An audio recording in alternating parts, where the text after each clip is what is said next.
Hello friend, কেমন আছো সবাই? তো রিম্পা ডেইলি ব্লগে তোমাদের ওয়েলকাম। আমি হচ্ছি রিম্পা। তো দেখো, এই একটা ছোট্ট গ্রাম, আর এই গ্রামে আমি জন্ম নিয়েছি। এটা আমার একটা খুব সুন্দর গ্রাম, সবুজে ভরা। তো আমি এখন এসেছি গ্রামে। তোমাদেরকে আগেও আমি আমার একটা ফার্স্ট ব্লগ শেয়ার করেছি, আবার একটা আমি আমার ভিলেজে এসে গ্রামে এসে তোমাদেরকে একটা ফার্স্ট ব্লগ শেয়ার করছি। আর দেখো আমার গ্রামটা কত সুন্দর। এই গ্রামেই আমি জন্ম নিয়েছি, কিন্তু এখন থাকি আমার বরের কাজের সূত্রে আমি বাইরে। আমার একটা ছোট্ট মেয়ে আছে 4 বছরে। আমি মেয়ে আর আমার হাজব্যান্ডকে নিয়ে থাকি বাইরে দিল্লিতে, তোমরা জানো। ওটা হচ্ছে আমার কর্মস্থল আর এটা হচ্ছে আমার জন্মস্থান। তো দেখো, দুটোই আমার কাছে খুব প্রিয়। আর এটা আমার সবুজে ভরা আমার গ্রাম আমার কাছে খুব প্রিয়, কারণ আমার ছোটোবেলা, আমার স্কুল লাইফ সব কিছু আমার এখানে কেটেছে।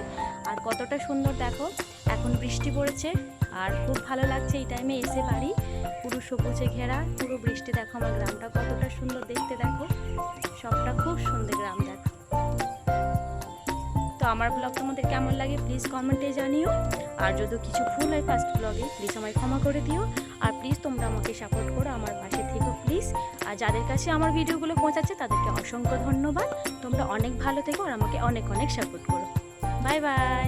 দেখো, এটা আমার গ্রামে দেখছি, গ্রামের চারিপাশ আর এত ভালো লাগে, পুরো সবুজে ভরা একটা গ্রাম। আর এই বর্ষাকালে তো ভীষণ ভালো লাগে, চারিদিকে যেদিকে তাকাচ্ছি শুধু সবুজ আর সবুজ। আর এটা আমার শ্বশুর বাড়ি, আমি এখন শ্বশুর বাড়িতে আছি। আর দেখো চারিদিকটা কত সুন্দর, আমাদের মাঠের ধারে বাড়ি। তো কেমন লাগলো প্লিজ জানিও ব্লগটা।